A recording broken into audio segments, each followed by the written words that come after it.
watching Maths Easy। पिछले class में हम लोगों ने केमिकल रिएक्शन और इक्वेशन के बारे में पढ़ा। मैंने बस अभी तक 2 ही लेक्चर दिया है मैंने इसमें अभी तक। ये हमारा थर्ड पार्ट होगा इस चैप्टर का। दरअसल ये chapter chemical equation and reaction ये बहुत ही इंपॉर्टेंट टॉपिक है। आगे वाले हायर स्टडीज में हम लोग जब पढ़ेंगे तो ये चीज़ भी बहुत ही ज़्यादा इंपॉर्टेंट और ये चीज़ बहुत ही वहाँ पे काम आने वाला है। तो पिछले क्लासेस में हम लोगों ने क्या पढ़ा था कि रिएक्टेंट क्या होती है, प्रोडक्ट क्या होता है, इसके बारे में मैंने जाना। हम लोग क्या करते हैं, इसको थोड़ा सा रिकैप कर लेते हैं। सपोज करते हैं क्या होता है कि अगर हमारे पास कोई एक ये हाइड्रोजन और ऑक्सीजन आपस में रिएक्ट करता है तो हमें क्या देता है बना करके, वाटर बना करके देता है। तो यहाँ पे दोस्तों क्या है कि हाइड्रोजन क्या है, एक गैस है, ऑक्सीजन भी क्या है, एक गैस है, लेकिन हमें वाटर जो मिल रहा है वो एक लिक्विड है। तो इस वाले हिस्से को जो आपस में एक दूसरे से रिएक्ट कर रहे हैं उसे हम क्या बोलते हैं, उसे हम बोलते हैं रिएक्टेंट, है ना, उसे हम रिएक्टेंट बोलते हैं। और इधर वाले को हम लोग क्या बोलते हैं दोस्तों, उधर वाले को हम प्रोडक्ट बोलते हैं। ठीक है, इस वाले को हम लोग रिएक्टेंट और इधर वाले को प्रोडक्ट बोलते हैं। तो ये सब चीजों को हम लोगों ने क्या किया था दोस्तों, पढ़ा था। और साथ में जो भी ऐसे स्टूडेंट्स हैं जो अभी तक पीछे वाला वीडियोस को उन्होंने नहीं देखा है, सबसे पहले मैं रिकमेंड करूंगा कि सबसे पहले आप वहां जाइए, डिस्क्रिप्शन बॉक्स में सारा उसका लिंक है, वहां से आप वीडियोस को देखिए, उस वीडियो को शेयर करिए, मेरे चैनल को लाइक करिए, सब्सक्राइब करिए। अब हम लोग आगे की तरफ बढ़े, इसकी तरफ। तो रिएक्टेंट हम लोगों ने समझ लिया, प्रोडक्ट समझ लिया। इसके साथ साथ हम लोगों ने क्या पढ़ा था, इसके साथ साथ हम लोगों ने ये पढ़ा था कि किस प्रकार से कोई भी जब एक केमिकल रिएक्शन होता है तो मतलब बहुत सारी चीजें चेंजिंग होती है, जैसे कि गैस का इवॉल्व होना, प्रेसिपिटेट का बनना, कलर्स का चेंज होना, मैटर का स्टेट्स ऑफ मैटर का चेंज हो जाना, या फिर टेम्परेचर का चेंज होना। ये सब चीजें जो है वो हम लोगों ने पढ़ा था। हम लोगों ने पिछले 2 जो लेक्चर्स हुए हैं उसमें मैंने आपको क्या किया, सारा का सारा चीजों बता दिया। आज हम लोग पढ़ने वाले हैं केमिकल रिएक्शंस, हम लोगों ने पढ़ लिया। आज हम लोग केमिकल इक्वेशंस को पढ़ेंगे। तो आइए केमिकल इक्वेशंस को हम लोग पढ़ते हैं। तो क्या है केमिकल इक्वेशन?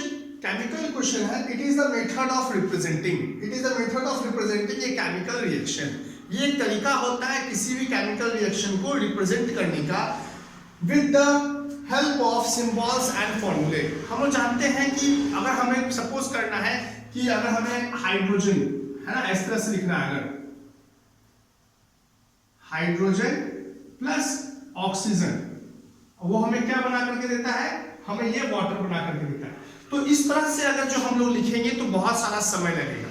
तो इसलिए हम लोग क्या करते हैं, उसके सिंबल्स और या फिर उसके फॉर्मूले से मतलब उस क्या करते हैं, उसके हेल्प से, सिंबल्स से या फिर उसके फॉर्मूले से हेल्प से हम लोग जो भी सब्सटेंस उसमें इन्वॉल्व हो रहा है उसका हम लोग क्या लेते हैं, सिंबल्स लेते हैं या फिर फॉर्मूला लेते हैं, और उन दोनों को क्या करते हैं, रिएक्ट करवाते हैं। साथ में हमें क्या मिलता है, प्रोडक्ट मिलता है। तो ये हाइड्रोजन हम लोग जानते हैं कि हम लोग H2 से लिखते हैं, ऑक्सीजन हम लोग जानते हैं O2 से लिखते हैं, हमें क्या मिलता है, H2O मिलता है।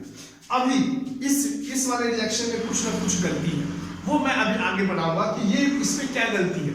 हमारा रिजल्ट बिल्कुल सही है कि ये हमें वाटर ही देगा, लेकिन गलती ये है कि अभी ये जो इक्वेशन है वो बैलेंस नहीं है।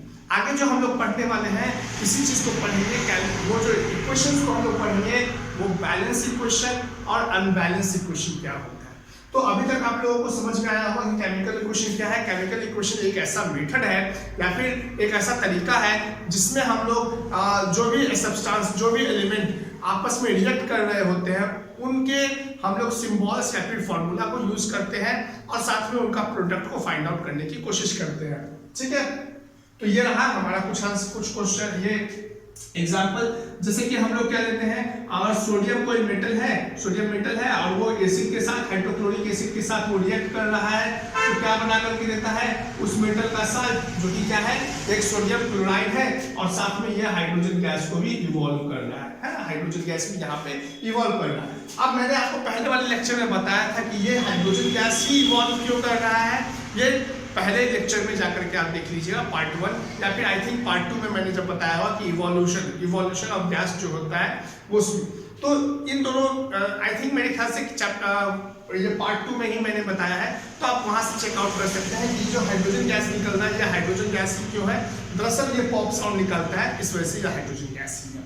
ठीक है, मैंने आपको विस्तार रूप से बता दिया है इसके बारे में। अब हम लोग पढ़ते हैं कि कौन सा रिएक्शन, कौन सा इक्वेशन वो बैलेंस है और कौन सा इक्वेशन बैलेंस नहीं है। आइए देखने की कोशिश करते हैं, समझने की कोशिश करते हैं। अब हम लोग पढ़ेंगे balance and unbalance equations. Balance and unbalance equation क्या होता है? बैलेंस और देखिए नाम से ही पता चल रहा है, एक संतुलित और असंतुलित, है ना। बैलेंस इक्वेशन का मतलब, बैलेंस इक्वेशन उसको बोलते हैं, मतलब जितने नंबर ऑफ एटम्स है ना वो रिएक्टेंट की तरफ होंगे, उधर ही क्या होगा, जितने ही नंबर ऑफ एटम्स जो होंगे वो प्रोडक्ट की तरफ होंगे। मतलब जैसे मैथ्स में हम लोग पढ़ते हैं LHS इक्वल्स टू RHS, उसी प्रकार यहाँ से भी सेम चीज है। जैसे कि अगर हम बैलेंस को पता करना है, सबसे पहले तो हम लोग अनबैलेंस को देखते हैं। क्या होता है unbalance equation?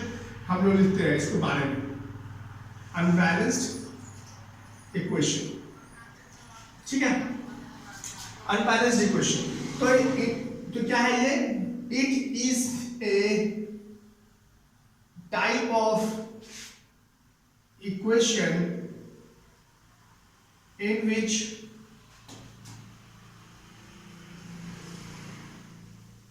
in which the number of atoms in reactant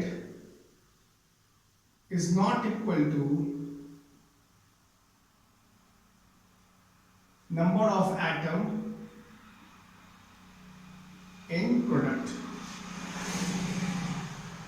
मतलब नंबर ऑफ एटम जितने भी होंगे वो रिएक्टेंट की तरफ उतने मतलब रिएक्टेंट की तरफ और प्रोडक्ट की तरफ दोनों अलग अलग होंगे, ठीक है। जैसे कि मैंने आपको अभी एग्जांपल बताया था, क्या था अभी ये मैंने बताया था H2 + O2, है ना। यहाँ पे क्या बना? H2O बना। अब इस तरफ देखते हैं, ये हमारा रिएक्टेंट की तरफ, ये इसे हम क्या बोलते हैं? इसे हम रिएक्टेंट बोलते हैं। और ये हमारा क्या बना? ये हमारा प्रोडक्ट बना। जो हमारा रिजल्ट आता है उसी को ही हम प्रोडक्ट बोलते हैं। अब यहाँ पे रिएक्टेंट में क्या है? हाइड्रोजन है और ऑक्सीजन है। यहाँ पे हाइड्रोजन के एटम्स कितने हैं? 2। ऑक्सीजन के एटम कितने हैं? 2। लेकिन यहाँ पर भी हाइड्रोजन ही है, यहाँ पर भी ऑक्सीजन ही है, क्योंकि जब मैंने आपको बताया कि कोई केमिकल रिएक्शन होता है तो ऐसा नहीं होता है कि कोई दूसरा चीज बन जाता है, तो उसी का चीज मतलब एटम्स का कोई चेंजिंग नहीं होता है। हाँ, एटम्स का क्या होता है? डिस्प्लेसमेंट हो जाता है, लेकिन कोई चेंजिंग नहीं होती है। और साथ में नंबर ऑफ एटम्स जो है वो घट बढ़ जाते हैं, जिसके लिए हमें क्या करना पड़ता है? फिर उसको बैलेंस करना पड़ता है, ठीक है। तो यहाँ पर भी हाइड्रोजन है, तो हाइड्रोजन तो यहाँ पे 2 है, लेकिन ऑक्सीजन तो यहाँ पे 1 ही है। तो इस प्रकार के, क्योंकि लेफ्ट हैंड साइड में देख रहे हैं या फिर रिएक्टेंट में देख रहे हैं हम लोग कि क्या है कि 2 हाइड्रोजन 2 ऑक्सीजन है, लेकिन उसी तरह प्रोडक्ट में हम लोग क्या देख पा रहे हैं? 2 हाइड्रोजन तो है जो कि इसके बराबर है, लेकिन ऑक्सीजन जो है सिर्फ 1 ही आइटम है यहाँ पे, ठीक है। तो इस वजह से हम क्या बोल सकते हैं? ये एक अनबैलेंस केमिकल इक्वेशन है, ठीक है। अब हम लोग देखते हैं बैलेंस केमिकल इक्वेशंस को। तो बैलेंस इक्वेशन क्या है? एक ऐसा केमिकल इक्वेशन जिसमें रिएक्टेंट के जितने भी एटम्स होंगे वो प्रोडक्ट के एटम से इक्वल होंगे, दोनों के दोनों। मतलब जितने नंबर ऑफ एटम्स जो होंगे वो रिएक्टेंट तरफ उतने ही क्या होंगे? उतने ही मतलब प्रोडक्ट की तरफ भी होंगे और जितने ही रिएक्टेंट की तरफ भी होंगे। तो अभी मैंने आपको बताया था कि जब हाइड्रोजन और ऑक्सीजन आपस में रिएक्ट करता है तो क्या बना करके देता है? वाटर। और मैंने आपको अभी ये भी बताया कि ये जो अभी केमिकल इक्वेशन है वो कैसा है? अनबैलेंस है। अनबैलेंस क्यों है? क्योंकि हाइड्रोजन यहाँ 2 है, इधर भी 2 है, ठीक है, कोई बात नहीं।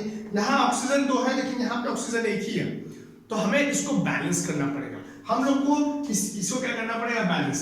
अब हम लोग देखिए कि किस तरह से बैलेंस करते हैं। ऑक्सीजन यहाँ, हाइड्रोजन भी यहाँ, ऑक्सीजन भी यहाँ, यहाँ हाइड्रोजन 2, यहाँ ऑक्सीजन 2, यहाँ हाइड्रोजन 2 और यहाँ पे ऑक्सीजन 2। हमें क्या करना है? ऑक्सीजन 2 लाना है, क्योंकि हाइड्रोजन तो वो मैच कर रहा है, ऑक्सीजन 2 लाना है। तो इस तरफ हम लोग क्या करेंगे? 2 से मल्टीप्लाई कर देंगे, है ना। इसको ऑक्सीजन को अगर 2 से मल्टीप्लाई कर देंगे तो 2 ऑक्सीजन हो जाएगा, जो कि इसके बराबर आ गया। चलिए 2 से मल्टीप्लाई कर देते हैं। अच्छा, मल्टीप्लाई जो हम लोग करेंगे यहाँ करेंगे, यहाँ नहीं करेंगे, ठीक है, पूरा एक साथ करेंगे। अब जैसे ही यहाँ पे हम लोगों ने क्या किया? 2 से मल्टीप्लाई कर दिया, तो इसका मतलब 2 तो ऑक्सीजन हो गया, 2 ऑक्सीजन हो गया, लेकिन साथ में दो पहले से हाइड्रोजन था, 2 से मल्टीप्लाई कर दिए, तो ये क्या हो गया, 4 हाइड्रोजन हो गया। अब इधर तो 4 हाइड्रोजन है, लेकिन इधर तो कितने हाइड्रोजन हो गए, इधर तो सिर्फ 2 ही हाइड्रोजन है। तो हम लोग क्या करेंगे, यहाँ भी 2 से मल्टीप्लाई कर देंगे। जैसे यहाँ से 2 से मल्टीप्लाई करते हैं तो 4 आता है, तो यहाँ भी देखिए 2 से मल्टीप्लाई कर दिए 4 आ गया। तो हमारे पास अब क्या होगा, इधर देखेंगे हम लोग कि अब हमारे पास हाइड्रोजन भी, हाइड्रोजन कितने हैं, हाइड्रोजन 4 है, बिल्कुल यहाँ 2 2 4, तो यहाँ भी है 2 2 4। ऑक्सीजन कितने हैं, ऑक्सीजन यहाँ 2 है ना, तो यहाँ भी क्या है, ऑक्सीजन भी यहाँ पे भी 2 है, यहाँ पे हाइड्रोजन 4 है। अब हम लोग देख पा रहे हैं कि ये जो इक्वेशन है वो एक बैलेंस है। मतलब क्या, इधर जितने एटम्स हैं हाइड्रोजन के और ऑक्सीजन के, इधर भी उतने ही एटम्स हैं हाइड्रोजन और ऑक्सीजन के। इसलिए हम कह सकते हैं कि ये जो हमारा केमिकल इक्वेशन बना वो कैसा केमिकल इक्वेशन है, वो है balance chemical equation. I hope कि आपको ये वीडियो पसंद आया है। वीडियो को लाइक करिए, वीडियो को शेयर करिए, मेरे चैनल को सब्सक्राइब करिए। Thank you and have a nice day.